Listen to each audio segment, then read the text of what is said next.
this is an unbelievable camp.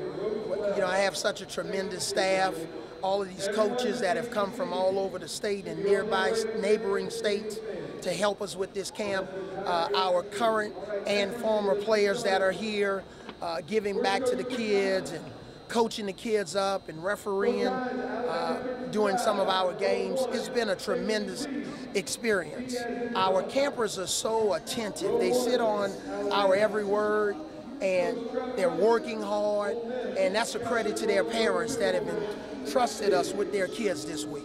It's very important because through our team camps and individual camps, we're probably going to have over 1,000 kids on our campus. So that's 1,000 different families that get a chance to come see how great our university is and all of the different things that we have to offer. And you have a lot of kids that I've been talking to that aspire to attend the University of Alabama when they graduate from high school. So hopefully we'll continue to leave a positive mark on them by them having an unbelievable experience. Kind of what we've been after, a little bit more anticipation. You know, you look at the numbers with our individual camp. I think this camp we probably had maybe 175 our first year, and we've doubled that amount in going into year 3. So I think that's a direct correlation to what's been happening with our program, the anticipation, the enthusiasm, the excitement. So that's what we're excited about. They're young and very energetic. They're all different. It's amazing to see all of their different personalities, and you know the way they recover from practices or weight training sessions or when we run on the track. You know, half of them are happy, half aren't. But it's been pretty cool to see how they're picking up on things, and we only have 2 hours a week on the floor, so we haven't been able to do much. That's why I'm really looking forward to those 10 practices that we'll have before we go to Canada. There hasn't been any trash talking. Have you noticed? I've seen him just play focused basketball, have fun, but I haven't seen any trash talking. Yes, we had one little session where we allowed for about 30 minutes the freshmen to play against the upperclassmen. Pretty interesting little match there, but the competition is good. All of our freshmen can play, and they all have different strengths. And they're pretty much playing to their strengths while trying to learn and adapt to a new culture here with college life.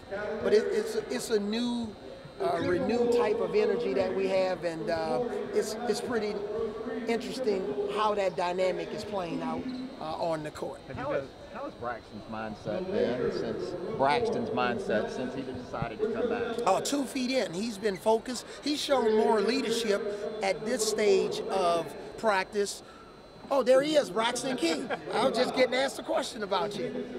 But he's shown some really good leadership. I think the NBA experience helped. He had a chance to have a workout and play against some really good players.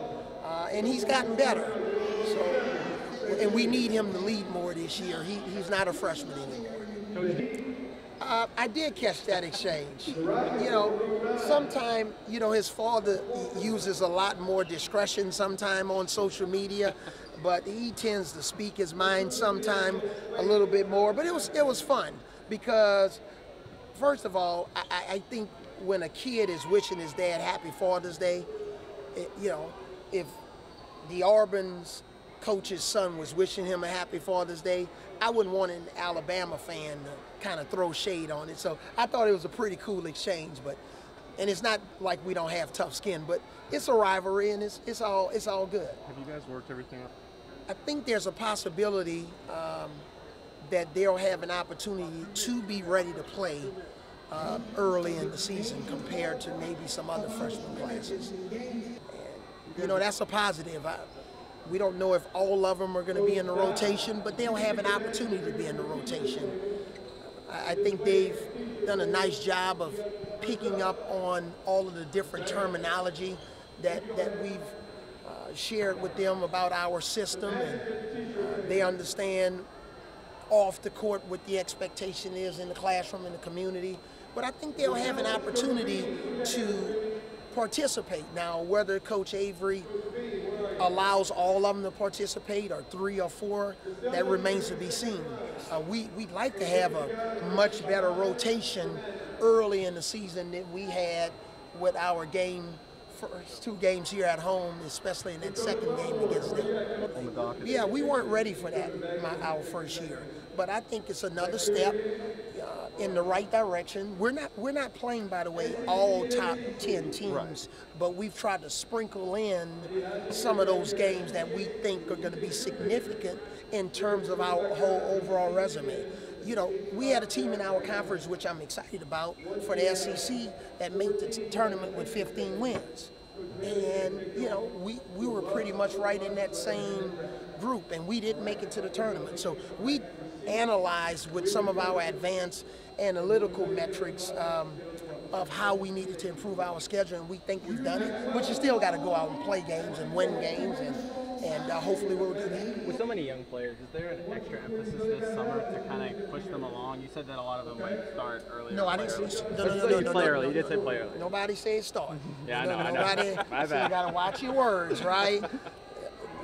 First of all, some of them will have an opportunity to play early. Maybe some could mean 3 or 4 or 2. But the point is they'll have an opportunity. But I think, Tony, the key part is not the freshmen. The key is our returning players. Everybody's talking about the freshmen, and I'm great with that. But it's Riley Norris and Braxton Key and AJ Jr. and Dejon Ingram and Dante Hall. It's their responsibility. We can't forget about those guys. Those are the guys that have the experience. But at the same time, with the way that our freshmen are picking up things, even though it's still early, they'll have their opportunity in their chance. Do you change the way you coach them, though, like the team as a whole in a year like this as compared to other years? Or offensively, our team's going to have a lot more freedom. Sometimes we've been too structured and too stale, but we'll have a lot more freedom and a lot more reads so that we won't be so easily scouted. Quick Last thoughts one. Quick thoughts on the draft. Just you saw the trade there with the Celtics, 76ers. Just generic thoughts going into Thursday. Here's my quick thought on the draft going into Thursday. Hopefully this is the last year that an Alabama player doesn't get his name called in the first round. I like to see more of our players get involved in the draft, and hopefully that'll happen in 2018. Thank you, guys. You got to go to Duke.